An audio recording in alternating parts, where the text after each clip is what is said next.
রাজ্য জুড়ে তৃণমূলের নতুন কর্মসূচি। হ্যাঁ, তৃণমূলের একদিকে এসআইআর আবহ, এই এসআইআর আবহের মধ্যেই যখন খসড়া ভোটার তালিকা প্রকাশ করছে নির্বাচন কমিশন, ঠিক সেই সময় দাঁড়িয়ে দলের নতুন কর্মসূচি ঘোষণা করছেন তৃণমূল সুপ্রিমো। নতুন কর্মসূচি কি সেই নিয়ে তো অবশ্যই কৌতূহল থাকবে, কিন্তু এই আবহের মধ্যেই আমরা দেখেছিলাম যখন 2021-এর বিধানসভা নির্বাচন হচ্ছে, ঠিক সেই সময় লক্ষ্মীর ভাণ্ডার কার্যত ট্রাম্প কার্ডের ভূমিকা পালন করে তৃণমূলের জন্য। সেই লক্ষ্মীর ভাণ্ডারের ওপর ভরসা করে বহু ভোট পেয়েছে, লাখো লাখো ভোট পেয়েছে তৃণমূল। বিভিন্ন বিধানসভা ভিত্তিক, বুথ ভিত্তিক ভালো পারফর্ম করেছিল তৃণমূল। এই লক্ষ্মীর ভাণ্ডারের ফল আমরা আবার দেখতে পেলাম যখন 24-এর লোকসভা নির্বাচন, ঠিক তার আগে অঙ্কটা বেড়ে গেল কিছুটা, মনে থাকবে সকলেরই। আর তার ফল একেবারে ভোট বাক্সে। তবে নির্বাচন এখনো অনেকটাই দেরি, অনেকটা সময়ের অপেক্ষা।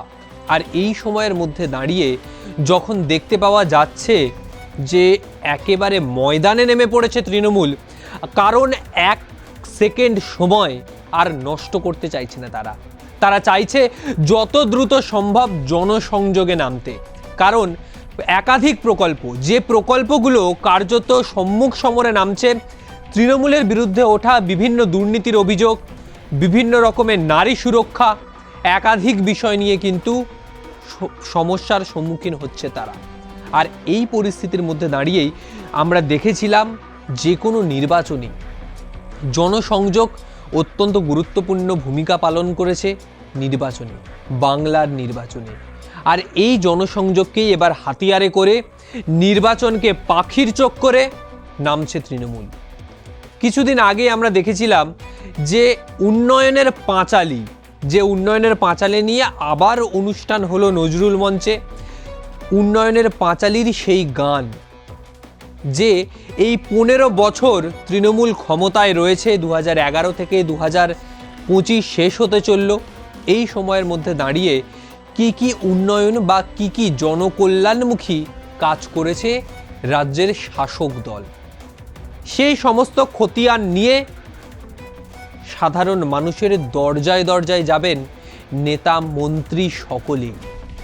24 নির্বাচনের সময় আমরা দেখেছিলাম অভিষেক বন্দ্যোপাধ্যায় ডায়মন্ড হারবার লোকসভা কেন্দ্রে তিনি 10 বছর বাবদ যে সাংসদ রয়েছেন 2014 সাল থেকে, সেই সাংসদ থাকাকালীন 10 বছরে কি কি কাজ করেছেন তার হিসেব, তার প্রতিটা টাকার হিসেব সেই বইয়ের মধ্যে লেখা ছিল।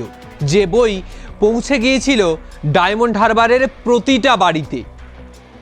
বারবার অভিষেক বন্দ্যোপাধ্যায় বলেছিল রিপোর্ট কার্ডের কথা, শ্বেতপত্র প্রকাশের কথা বলে কেন্দ্রকে আক্রমণ করেছিল মনরেগা বা 100 দিনের টাকা নিয়ে। কিন্তু এই সময় দাঁড়িয়ে আমরা দেখছি তৃণমূল, তারা কিন্তু মমতা বন্দ্যোপাধ্যায়ের নেতৃত্বে বলা যায় কার্যত উন্নয়নের পাঁচালী পৌঁছে দেবেন আপনার বাড়িতে। আপনার বাড়ির সামনে আসবেন তৃণমূলের লোকাল নেতৃত্বরা, বুথ লেভেল থেকে বিধানসভা ভিত্তিক।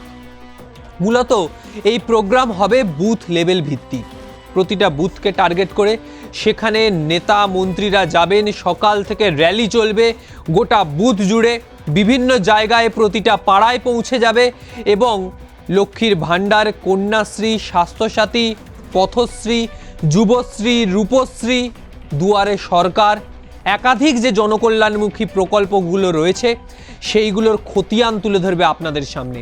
কি কি প্রকল্প হয়েছে, কি কি প্রকল্প বাবদ কত টাকা খরচা হয়েছে, সেই সমস্ত বিষয় আপনাদের হাতে পাঁচালীর আকারে তুলে দেওয়া হবে।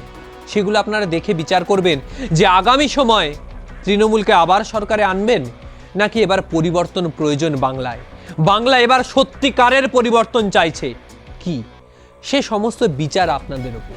কিন্তু এই সময় দাঁড়িয়ে যখন বুথ লেভেল ভিত্তিক এই কর্মসূচি হবে, সাধারণ মানুষের বাড়ি বাড়ি পৌঁছে যাবেন নেতৃত্বরা।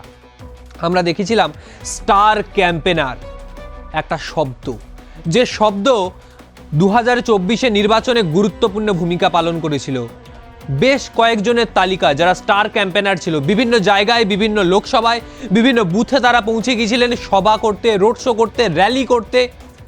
এখানেও থাকবেন সেই স্টার ক্যাম্পেনাররা, যেমন লোকাল নেতৃত্বরা, বিধায়করা, কাউন্সিলররা বা পঞ্চায়েত সদস্যরা আপনাদের বাড়িতে আসছেন, ঠিক সেরকমই তার সাথে থাকবেন স্টার ক্যাম্পেনাররা যারা পৌঁছে যাবেন আপনার বাড়িতে। তৃণমূল নেতৃত্বরা যখন আপনার বাড়িতে পৌঁছবে, কিছু কিছু জায়গায় পূর্ব পরিকল্পনা মাফিক সেখানে দুপুরের খাওয়া দাওয়া হবে, তারাই সেখানে যাবেন। কোথাও ট্যাবলো নিয়ে গান চলবে, এই উন্নয়নের পাঁচালি চলবে, আপনার পাড়ায় আপনার বুথে সেই ট্যাবলো ঘুরে বেড়াবে, সেই ট্যাবলোতে শুনতে পাবেন এই উন্নয়নের পাঁচালির গান। 15 বছর তৃণমূল কি কাজ করেছে তা আপনাদের সামনে এবার তুলে ধরবে। শুধু তাই নয়, সন্ধ্যের পর বা বিকেলের পর বিভিন্ন জায়গায় র্যালি হতে পারে, অর্থাৎ রোড শো। সেই রোড শোয়ে প্রচুর তৃণমূলের কর্মী সমর্থকরা থাকবেন, নেতৃত্বরা থাকবেন, তারা বক্তব্য রাখবেন এবং বিভিন্ন জায়গায় জনসভাও হবে। সেই জনসভার মধ্যে থেকে এই 15 বছরের খতিয়ান আপনাদের সামনে তুলে ধরা হবে। নির্বাচনী প্রচার তো একদিকে, তবে নির্বাচনের আগে একটা সরকার যারা 15 বছর ক্ষমতায় রয়েছে তারা মানুষের জন্য কি কাজ করলো আপনার জানার দরকার নেই?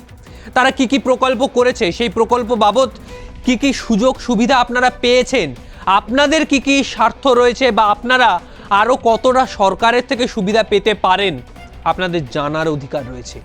তাই সাধারণ মানুষের অধিকারের স্বার্থে তৃণমূল এবার আপনাদের সামনে নিয়ে আসবে সেই রিপোর্ট কার্ড বা উন্নয়নের পাঁচালি, পৌঁছে যাবে আপনাদের কাছে। এবং এরপরই শুরু হয়ে যাবে বা বেজে যাবে বিধানসভার দামামা। যখন প্রত্যেকটা রাজনৈতিক দলের পাখির চোখ বিধানসভা নির্বাচন, কে বসবে বিধানসভার কুর্সিতে, কে বসবে মুখ্যমন্ত্রীর চেয়ারে, কটা বিধায়ক, কটা এমএলএ, কোন জায়গায় কোন বুথে কত ভোট, সেসব অনেক পরের কথা। কিন্তু তার আগে, এত আগে থেকেই একেবারে ময়দানে নেমে পড়েছে তৃণমূল, কারণ এই উন্নয়নের পাঁচালি, যে পাঁচালিকে ট্রাম্প কার্ডের ভূমিকায় রাখছেন মমতা বন্দ্যোপাধ্যায়। আরও অন্যান্য আপডেট নিয়ে বিভিন্ন সময় আসবো আপনাদের সামনে। আপাতত বিদায় নিচ্ছি। নজর থাকুক দাদা দিদি রাজনীতির পেজে এবং বিভিন্ন সময়ে বিভিন্ন আপডেট, রাজনৈতিক আপডেট, বিভিন্ন রাজনৈতিক বিশ্লেষণ আমরা বিভিন্ন সময় তুলে ধরছি আপনাদের সামনে। আর যে ভিডিও বা যে অ্যানালিসিস ভালো লাগছে অবশ্যই কমেন্ট করুন, ভালো না লাগলেও জানান। আরও কোন বিষয় আপনারা জানতে চান অবশ্যই জানাবেন।